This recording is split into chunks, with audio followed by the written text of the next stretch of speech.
Hace varios años, los llamados void memes se volvieron una tendencia descomunal en la que, recurriendo al clásico formato de chiste de internet, se daba un vuelco ominoso para mostrar situaciones terribles, a veces ficticias, a veces reales, aunque luego de un tiempo hubo una bifurcación entre hacer viñetas que explotan el morbo y, por el otro, un formato que evolucionó a tal punto de convertirse en una categoría muy específica donde se recurre a este tipo de imágenes para contar pequeñas historias capaces de dejar una sensación de escalofrío. De esto se trata este video, donde le echaremos el ojo a algunos memes con un contexto oscuro.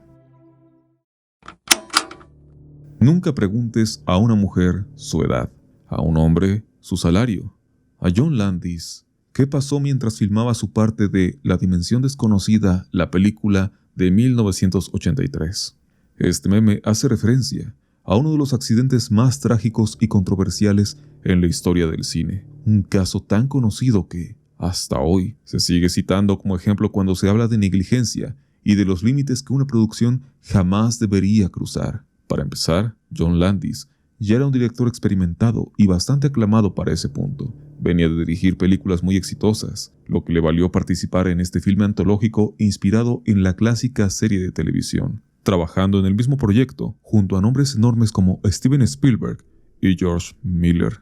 El segmento dirigido por Landis se centraba en la historia de un hombre llamado William Connor, interpretado por Vic Morrow, un sujeto abiertamente racista que, de forma irónica, termina viviendo en carne propia la persecución y el odio que él mismo promueve. A lo largo del segmento, Connor es transportado a diferentes escenarios históricos de violencia. Primero aparece en la Francia ocupada por los nazis durante la Segunda Guerra Mundial. Después, en el sur de Estados Unidos, como un hombre negro perseguido por una turba. Y finalmente, en un escenario inspirado en la Guerra de Vietnam, encarnando un local donde queda atrapado en medio de una masacre. Es justamente en este tramo final donde se filmó la escena que terminaría en tragedia. El clímax ocurre cuando, en medio de una noche llena de humo, fuego y explosiones, el personaje de William Connor se topa con dos niños vietnamitas y decide intentar salvarlos cargándolos y corriendo con ellos, tratando de cruzar un río mientras un helicóptero militar sobrevuela la zona. Dentro de la historia, la escena era importante porque representaba el momento de redención del personaje, el racista que al final comprende el horror y decide arriesgarse por otros. El problema es que la secuencia se filmaba con un helicóptero real volando a baja altura y con efectos pirotécnicos para simular explosiones. En un intento por capturar una toma más espectacular, la combinación de fuego, detonaciones, humo, agua y una aeronave en movimiento creó una situación extremadamente peligrosa. Durante una de las tomas, el helicóptero terminó perdiendo estabilidad, impactando directamente a Vic Morrow y a los dos niños. En cuestión de segundos, lo que se suponía que era una escena dramática se convirtió en una pesadilla real. El accidente se volvió una noticia enorme y generó un escándalo inmediato. No era solo lo brutal del hecho, sino por cómo este había sido posible, cómo se autorizó una escena de ese nivel de riesgo, qué protocolos de seguridad se estaban siguiendo y especialmente por qué había menores involucrados en una escena con explosiones y un helicóptero volando tan cerca. Con el tiempo se supo que los niños habían sido contratados bajo condiciones ilegales, lo que empeoró todavía más el caso. Todo esto derivó en investigaciones y en un proceso judicial que marcó a la industria durante años. Aunque Landis terminó siendo absuelto en el juicio penal, el incidente manchó para siempre su nombre y quedó como uno de los ejemplos más citados cuando se habla del lado oscuro del cine y de cómo una filmación puede salirse de control de la peor manera posible. Después del accidente, la escena, tal como había sido planeada, tuvo que ser modificada y el segmento terminó con un desenlace distinto. En lugar de que Connor lograra redimirse salvando a los niños, la historia lo devuelve a la Francia ocupada por los nazis, donde se da a entender que su destino final es en un campo de concentración. Tanto en la realidad como en la ficción, el segmento terminó con una nota amarga, y el rodaje del filme de La Dimensión Desconocida quedó marcado para siempre por una tragedia que nunca debió ocurrir. Un grupo de investigadores reta a un hospital psiquiátrico, a ver si puedes detectar a nuestros voluntarios infiltrados. El hospital asegura haber identificado a 38 supuestos impostores y mandarlos de vuelta a casa. El grupo de investigación revela que todavía ni siquiera habían enviado a ningún voluntario. Este chiste está basado en un caso real, o al menos en un experimento real que se volvió legendario dentro de la psicología.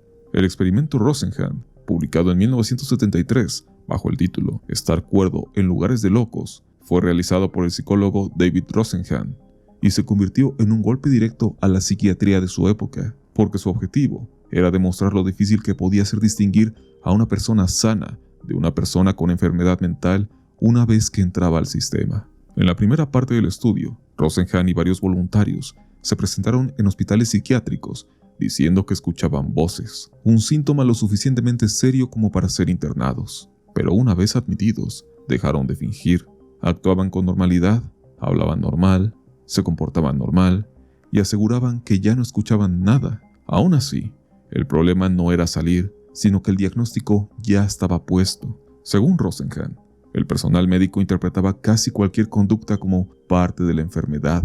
Escribir notas se veía como comportamiento patológico. Estar tranquilo se interpretaba como aplanamiento emocional. Y hasta la forma en que los pacientes se movían o hablaban podía ser vista como síntoma. Algunos voluntarios llegaron a pasar semanas o meses recluidos e incluso fueron obligados a reconocer que padecían alguna enfermedad mental y usar antipsicóticos para lograr ser dados de alta. El punto que quería demostrar era brutal, que en ese contexto, una etiqueta clínica podía volverse una sentencia, porque todo lo que hicieras era leído como prueba de que estabas enfermo. Ese estudio se volvió famoso y generó una discusión enorme, pero también provocó reacciones defensivas. Y aquí entra la parte que conecta directamente con el meme.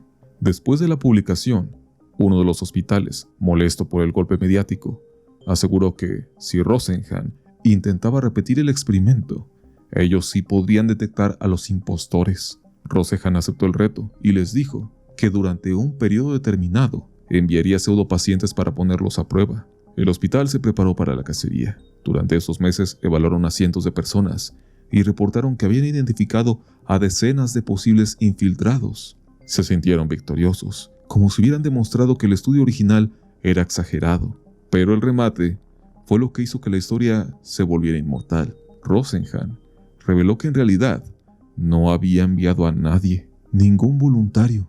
El hospital había detectado impostores imaginarios. De nuevo, se demostró cómo las instituciones mentales llegaban a dar un trato deshumanizante, etiquetando a las personas dependiendo de qué es lo que querían encontrar en ellas, arrojando luz sobre la falta de objetividad en este rubro de la salud para lograr dar soluciones. Por eso este caso es tan perturbador y por eso sigue siendo relevante, porque no es solo un chiste sobre psiquiatría, es un comentario sobre cómo funcionan ciertos sistemas cuando se sienten atacados, cómo se despierta una paranoia en lugar de buscar evidencia, y lo peor es que, en un contexto como un hospital psiquiátrico, una paranoia de este tipo no es solo un error, puede arruinar vidas. Una etiqueta o una sospecha puede definir cómo te tratan, cuánto tiempo te retienen y si te creen o no. A más de 50 años, como sería de esperar, el experimento Rosenhan no ha dejado de ser polémico. Investigadores modernos han cuestionado la precisión de algunos detalles y se ha debatido qué tan verificable era todo lo que Rosenhan afirmó. Pero incluso bajo esos cuestionamientos, el caso sobre el estigma en la salud mental permanece a flote y aún parece vigente para nuestros tiempos. Después de todo, el señalar ciertas acciones como síntoma inequívoco de alguna condición todavía es algo ejecutado, aceptado e incluso buscado por un considerable sector de la población. Y es que justo hablando de memes, estoy seguro que más de una vez habrás visto en alguna red social alguna publicación donde se indica que tienes algún comportamiento relacionado con algún padecimiento o trastorno. La necesidad de poner etiquetas rápidas a las personas parece no irse nunca. Hoy voy a estudiar a los chimpancés Kahama y Kasakela en Tanzania. Hola, monitos. Este meme hace referencia a un evento real conocido como la Guerra de Gombe, un conflicto documentado entre chimpancés en el Parque Nacional Gombe en Tanzania, ocurrido entre 1974 y 1978. Los nombres Kahama y Kasakela corresponden a dos comunidades reales de chimpancés observadas durante años por investigadores, especialmente por el equipo de la primatóloga Jane Goodall, reconocida por sus estudios de comportamiento en chimpancés. Durante décadas, una parte de la comunidad científica tenía una visión bastante idealizada de los chimpancés. Se les veía como animales inteligentes, sociales y relativamente pacíficos, y se tendía a pensar que la violencia organizada era un rasgo propio de los humanos. Sin embargo, en Gombe se empezó a documentar un patrón que cambió por completo esa percepción. Un grupo de chimpancés que originalmente formaba una sola comunidad comenzó a fragmentarse. Con el tiempo, algunos individuos pasaban cada vez más tiempo al sur del territorio y terminaron funcionando como un grupo separado. A ese grupo se le llamó Kahama, mientras que el grupo principal se mantuvo como Kasakela. La ruptura no se quedó en una simple separación territorial. A partir de 1974, los investigadores comenzaron a registrar ataques sistemáticos. Uno de los episodios más citados fue una emboscada contra un macho miembro de Kahama, atacado por varios machos Kasakela cuando se encontraba aislado. Ese ataque marcó el tono de lo que vendría después. No se trataba de peleas espontáneas o de dos individuos golpeándose por jerarquía, sino de incursiones grupales que buscaban atacar a un rival en desventaja. Durante los años siguientes, la violencia se repitió en distintos episodios. Patrullas de machos Kasakela se internaban en territorio rival, localizaban a miembros Kahama y cuando encontraban a uno solo o a un grupo pequeño, lo atacaban de forma coordinada. Los ataques incluían golpes, mordidas, persecución y mutilación, y en varios casos terminaron en muerte. Para los investigadores, presenciar este episodio fue estremecedor. Algunos especímenes que habían identificado como relativamente nobles o pacíficos comenzaron a mostrar conductas extremadamente violentas contra sus rivales. Incluso se reportaron casos de infanticidio, incluyendo episodios donde hembras de alto rango atacaban y mataban a las crías del grupo rival, algo que terminó por reforzar la idea de que la ruptura entre comunidades no era un simple conflicto pasajero, sino un proceso de destrucción sistemática. La guerra de Gombe se convirtió en uno de los ejemplos más citados para mostrar que los chimpancés pueden participar en una forma de violencia entre grupos que se parece, en ciertos aspectos, a lo que en humanos se describe como guerra. Patrullas, emboscadas, ataques coordinados, eliminación gradual del rival y expansión territorial. Y aunque es cierto que el término guerra es debatible, la conducta observada fue real, repetida y lo suficientemente consistente como para arrojar esa perspectiva. Aunque es importante matizar que la violencia de los chimpancés no recae sobre los mismos motivos propios de la humanidad, esta puede llegar a ser paralela en cuanto a tácticas para desmoralizar al enemigo, e igualmente parece estar relacionada con competencia por territorio, recursos, jerarquía y dinámica social, siendo entonces una evidencia que da mucho a pensar si la violencia tan estratégica es un rasgo característico de aquellos animales con una alta inteligencia, o si es un recordatorio de nuestra cercanía con ellos.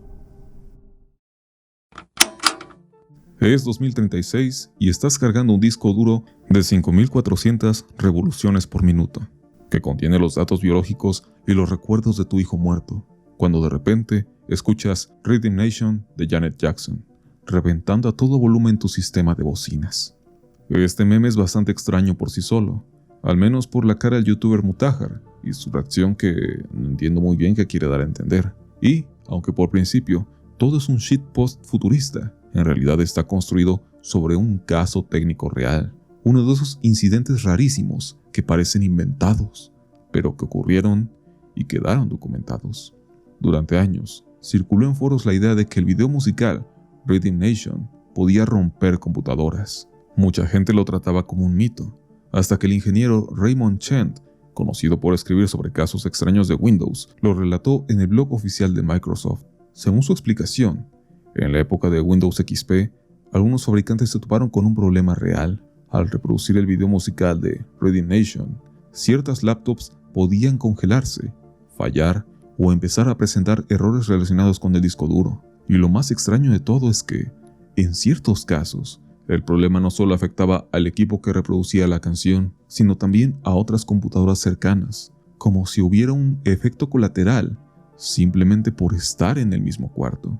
La razón detrás de esto no era paranormal, ni un bug místico, sino algo muy físico: resonancia acústica. En pocas palabras, ciertos sonidos pueden generar vibraciones en objetos, y si la frecuencia del sonido coincide con la frecuencia natural de vibración de ese objeto, la vibración se amplifica. Es el mismo principio por el que un puente puede empezar a oscilar si recibe ciertas vibraciones, o por el que ciertos tonos pueden hacer vibrar cristales o estructuras. En ese tiempo, la mayoría de laptops todavía usaban discos duros mecánicos, los clásicos HDD como también se les conoce, que funcionan con platos girando a gran velocidad y un brazo lector moviéndose con precisión extrema. Muchos modelos giraban a 5400 revoluciones por minuto, justo como dice el meme, y la explicación documentada es que Reading Nation contenía una frecuencia que coincidía con la resonancia de algunos discos duros específicos. Eso significaba que, al reproducir la canción, las vibraciones podían afectar el mecanismo interno del disco, provocando errores de lectura, inestabilidad, bloqueos e incluso fallos más serios si se repetía constantemente. Lo que volvió esta historia aún más inquietante es que era un problema que se presentaba en ciertos modelos y configuraciones, y por eso tardó en identificarse. De hecho, el caso llegó a tal punto que algunos fabricantes aplicaron una solución bastante surrealista. Se implementó un filtro de audio a nivel de software para detectar y eliminar esa frecuencia problemática antes de que el sonido llegara a los altavoces. En otras palabras, literalmente se modificó la salida de audio para que la canción no pudiera producir el tono exacto que causaba la vibración peligrosa. En la actualidad, este caso se recuerda como una anécdota histórica del mundo tecnológico, y es que fue un fallo que no tenía que ver con un virus, ni hackers, ni un error de programación, sino algo tan simple como un sonido. Y aunque actualmente el problema es mucho menos relevante porque los discos duros sólidos no tienen partes móviles y no sufren de este tipo de resonancias, la historia quedó como uno de los ejemplos más raros de cómo una canción puede, técnicamente, destruir computadoras. El meme probablemente refiere a cómo la canción de Janet Jackson hace que el hombre pierda los datos de su hijo muerto, algo que, poniéndonos muy exquisitos, más allá de la parte de ciencia ficción, si alguien en 2036 siguiera usando discos duros mecánicos para información tan importante, podría verse como una desgracia merecida. El caso, como curiosidad tecnológica, tal vez podría ser abordado más a detalle en un video específico. Visitando el Museo del Holocausto, visitando la sala de zapatos, oliendo la sala de zapatos. Este último meme no está basado propiamente en una historia específica, sino más bien en una acumulación de testimonios impactantes registrados a lo largo de las décadas por visitantes a sitios conmemorativos como el Museo de Auschwitz-Birkenau, ciertas exhibiciones del Museo Conmemorativo del Holocausto en Estados Unidos y otros memoriales en Europa, donde se muestran grandes cantidades de objetos pertenecientes a víctimas, como juguetes, ropa y sobre todo zapatos, almacenados en grandes pilas o salas. Después de la liberación de los campos de concentración, los aliados y los sobrevivientes encontraron montones de pertenencias que los nazis habían confiscado, miles de pares de zapatos acumulados, catalogados y almacenados. En muchos museos, estos zapatos se exponen como una prueba material e innegable de la escala humana del genocidio. Cada par representa a una persona que fue deportada, despojada y, en la mayoría de los casos, asesinada. A diferencia de una foto o un recorte de periódico, los zapatos son objetos cotidianos, íntimos y personales, y verlos en masa, uno encima de otro, causa una reacción visceral que va más allá de la comprensión. Más allá de la documentación histórica, hay relatos de personas que han visitado estos lugares y han descrito sensaciones físicas muy intensas, incluidas experiencias sensoriales como un peculiar olor. Algunos describen un aroma sobrecogedor que los invade, como un recordatorio atroz que los sentidos no pueden ignorar y que en ciertos casos hace que la gente no pueda terminar los recorridos. En algunas de estas exhibiciones puede leerse la siguiente cita de Moses Schulstein, sobreviviente del Holocausto: somos los zapatos, somos los últimos testigos, somos zapatos de nietos y abuelos de Praga, París y Ámsterdam, y como solo estamos hechos de tela y cuero, y no de sangre y carne, cada uno de nosotros evitó el fuego del infierno. Los zapatos entonces se vuelven el testimonio y el último recuerdo tangible de quienes fueron arrancados de la tierra. Es importante enfatizar que no hay evidencia científica que respalde algo similar a una firma olfativa del Holocausto o de los lugares donde se guardan vestigios del mismo. Lo más probable es que se trate de una síntesis sensorial, la percepción de materiales antiguos como cuero y tela, con polvo y humedad, mezclada con el peso emocional del lugar. Aún así, demasiada gente coincide en que es algo que se graba en la memoria. A grandes rasgos, puede entenderse como una forma en que el cerebro, al enfrentarse a algo tan impactante, termina asociando la experiencia a un estímulo físico como el olfato, aunque no sea un olor único ni medible. Si hay gente en la audiencia que ha tenido la oportunidad de visitar algún memorial de estos, probablemente pueda aportar más sobre esa sensación. Sea del modo que sea, es algo que golpea la mente. Mando saludos a quienes dejaron sus supergracias en el video anterior, los cuales son Aqua Turquoise Field, Demington Jack y Dani Espíndola. Si quieres aparecer al final del próximo, solo deja una pequeña contribución. Muchas gracias por ver. Los espero en el siguiente.